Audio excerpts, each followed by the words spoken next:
Tonight, colleges boiling over, clashes between protesters and police at the University of Virginia, with graduation season now in full swing. Some celebrations marred by protests, fueled by the war in Gaza. Shut it down! Shut it down! At the University of Michigan, protests on the field and in the air. Pro-Palestinian demonstrators waving flags and chanting.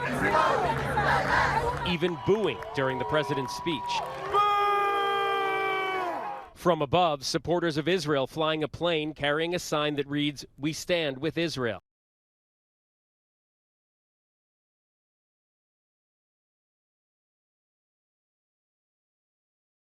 Israeli forces killed 5 Palestinians in an overnight raid in the occupied West Bank, including 4 fighters from the militant group Hamas. That's according to Israeli and Palestinian officials on Saturday. Hamas confirmed that 4 of the men killed during the raid near the city of Tal-Qadim were from its Al-Qassam armed wing. The Palestinian Health Ministry said their bodies had been taken by the Israeli military. There was no information about the 5th man, whose body was too disfigured for immediate identification. During the raid, the Israeli army leveled a 2-story house with a bulldozer in an operation that lasted more than 12 hours.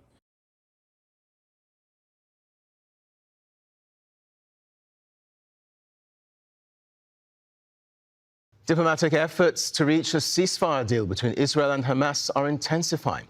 A Hamas delegation is in Cairo to meet mediators from Egypt and Qatar. CIA Director William Burns is also there. The Israelis have yet to send their delegation. It's not clear when that will happen. Sticking points remain as Hamas demands a permanent end to Israel's war on Gaza. That's something Prime Minister Benjamin Netanyahu's government is refusing to do.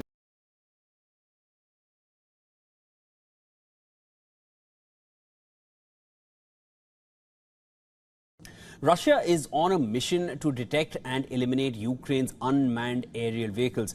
As it receives its first batch of Malik acoustic drone detectors, the Malik detector is capable of tracking down enemy drones not only by radio frequencies but by sound as well. Russia hopes these drone detectors would change the course of war.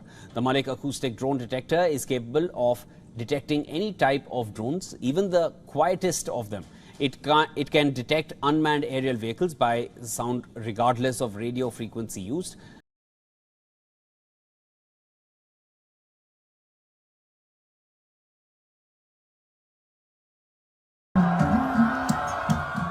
It could be mistaken for a concert, but under the midday Sahel sun, hundreds of Nigerian students have come out to affirm their country's new identity. Francophone West Africa has seen a series of regime changes and radical shifts in policy recently. French troops were expelled from Niger last year, and now they're demanding US troops get out as well.